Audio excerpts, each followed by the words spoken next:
Jak a kdy se zrodila myšlenka být součástí dnešního ČT Autor Cupu? Být součástí z toho závodu se provázáno vlastně s mým začátkem kariéry v cyklistické branži. Já jsem nastupoval vlastně do autora v září roku 96 a jedna z prvních schůzek, kterou jsem měl vlastně jakoby po mém bývalém zaměstnání, kdy jsem dělal ve veletržní správě. A tam jsme se potkali vlastně v rámci veletrhu Sport Prague s Martinem Havlenou, a který mi dal vlastně nabídku jít pracovat do autora.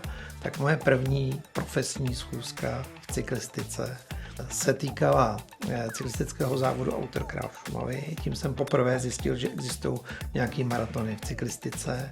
A hned druhá schůzka, která následovala, tak byla s paní Jiřkou Kajínkovou, která přišla s nabídkou, jestli nechceme být součástí cyklistického závodu, který by byl vlastně jakoby adekvátní náhradou pro léto k jízerské 50 na kolech. Tak vznikl ČT Nova Cup a ten byl vlastně v roku 1996.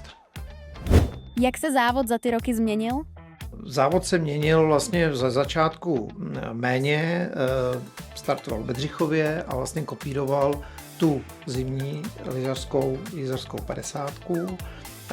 Následně pak se měnil tím, že start a cíl se přesouval do Josefova Dola a pak se zase vracel vlastně zpátky do Bedřichova, kde je vlastně současná podoba.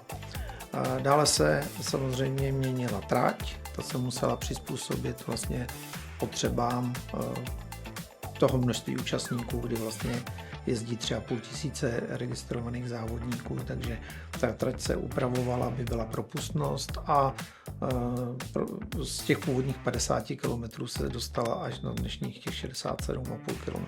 Myslíte si, že popularitě závodu přispělo i mediální partnerství s televizí? Byl od samého počátku vyprodaný? Já už ho vnímám takhle velký a myslím si, že je to opravdu velký dík tomu mediálnímu partnerovi. Je to jedno, která to byla televize, ale ten mediální prostor, který je tomuhle konkrétnímu závodu věnovaný, tak si myslím, že k té popularitě hodně přispěl. Tak lidi se chtějí vidět v televizi, že jo, mají tu možnost a ten mediální prostor je poměrně veliký, takže já si myslím, že k té popularitě to jednoznačně přispělo. Je to největší MTB závod v Česku. Čím je podle vás výjimečný? Já si myslím, že on není fyzicky tak náročný, jako jsou ostatní závody, jako třeba Autoršela maraton nebo Král Šumavy. To jsou závody, které potřebují přípravu. ČT Autor Cup zvládnou lidi díky tomu charakteru té trasy a hlavně zpevněnému terénu v podstatě v celé dílce. Tak si myslím, že zvládnou i vlastně méně trénovaní závodníci. A co je určitě jako fenomén tady toho závodu, že to je závěr sezóny. A má nejenom ten sportovní charakter, ale má hlavně ten společenský. Jak důležité je pro autor toto partnerství?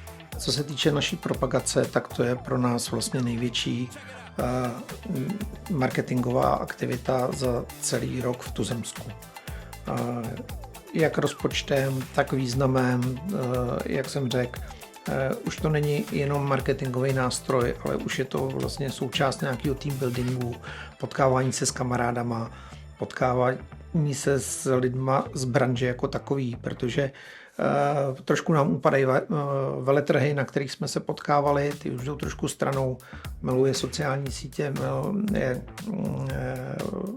elektronické prezentace, takže už odpadá ta část společenská, kdy se potkáváte na nějakých výstavách a veletrzích, takže to nahrazují dneska se potkat na sportovní akci.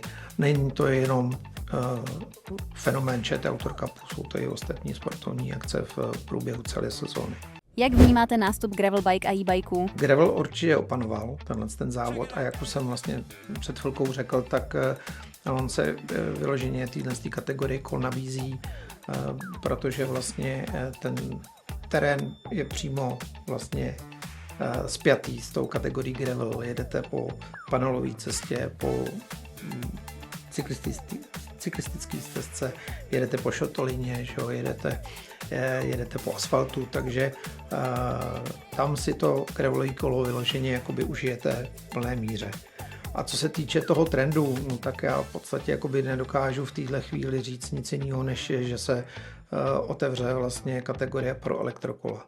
Ty elektrokola vlastně je takový přirozený vývoj, když skončíte s klasickým kolem, nemáte už takovou výkonnost, přecházíte na elektrokolo. Samozřejmě jde se závod v Jizerských horách, kde máte kopcovitý části toho závodu. Myslíte si, že kategorie e-bikeů přiláká na start nové závodníky? To zavedení té kategorie elektrokol si myslím, že je prostě logická cesta. Rozmělní to startovní pole, myslím si, že v následujících letech se bude ta kategorie zvětšovat a zvětšovat. Ono si taky bude chtít plno lidí vyzkoušet, že jo? Takže si myslím, že přesně neregistrovaný zajedou si, anebo prostě plno lidí jde na tento závod jako doprovod. Tam je třeba 5 000 závodníků, ale máte k tomu prostě ohromnou skupinu lidí jako doprovod a někteří jsou v koridoru, na startu, v cíli a někteří jedou jenom právě na to pivo, tak ty si možná zkusej to elektrokolo během toho jednoho dne, protože na něm to objedete výrazně rychleji. Za prvé kratší trasu a za druhý rychleji. Jak moc vyrostla firma Autor ve spojení s tímto závodem? Asi určitě. Jak jsem řekl, Autor funguje od roku 93 a v 96. jsme se spojili vlastně s tímto největším závodem v republice a závod jako takový cyklomaratony pro veřejnost byla vlastně stěžejní a nosný prvek marketingového plánu našeho, takže my jsme tu podporu těm akcím pro hobíky mimo jiné teda měli jako opravdu top aktivitu marketingovou. Samozřejmě měli jsme k tomu ještě profesionální týmy, profesionální akce, takže to bylo to druhořadé, ale pro tu veřejnost to bylo vždycky spojení s autorem. Jak se od začátku roku 93 až po letošní rok změnila vůbec poptávka v té cyklistice? Jak vnímáte ty trendy a třeba i poptávku mladších lidí? Bavili jsme se o tom, tak jak si na tom teď cyklistický průmysl vůbec? V podstatě ta poptávka rostla až do covidu. Covid vlastně zamával kompletně s cyklistickým biznisem, kdy vlastně se rozpadly dodavatelské vztahy. Buď to bylo nedostatek komponentů nebo celkových výrobků. To, co na trhu bylo, tak vlastně se v době těch 2 let covidových vyprodalo, protože cyklistika, běh a tuším, že golf byly vlastně 3 oficiálně povolené sportovní aktivity. Takže ten covidový rok byl paradoxně z hlediska prodejů ještě naprosto v pořádku, ale pak se to vlastně celý rozpadlo. V současné době je to docela boj v prodejích, prodává se hodně skladových kol, které zůstaly v Evropě. Prodává se kola, který panika po covidovém roce vlastně způsobila, že zástupci značek dávali přemrštěné objednávky na výrobce, takže se vyrobilo nesmyslné množství kol. V obavě, že bude nedostatek zase, takže v této chvíli je vlastně trh zasycený totálně a nákupní chování se nepatrně mění v tom, že současní zákazníci nepotřebují úplně všechny sportovní výbavu vlastnit, ale spíš inklinují k tomu si ji půjčit, když ji potřebují. Co vy a cyklistika? Kolik za rok najedete kilometrů? Já jsem samozřejmě jezdil, jak jsem řekl, pro nás byl vždycky účast na cyklistických maratonech, takový team building. Trávili jsme společně s kolegy všechny víkendy na všech možných závodech, ať už jako fanoušci, nebo jako technická podpora. A nebo jako aktivní účastníci z těch akcí. Takže já jsem dlouhou dobu jezdil jsem teda ke konci startovního pole, ani jsem nechtěl startovat někde zepředu, protože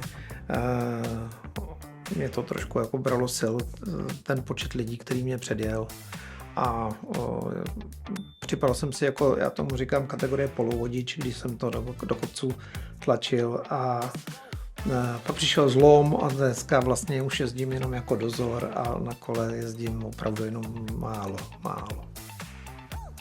Jaká je vaše top vzpomínka na ČT Autor Cup? Máte nějakou top vzpomínku, na kterou hrozně rád vzpomínáte? Máme řadu nepublikovatelných.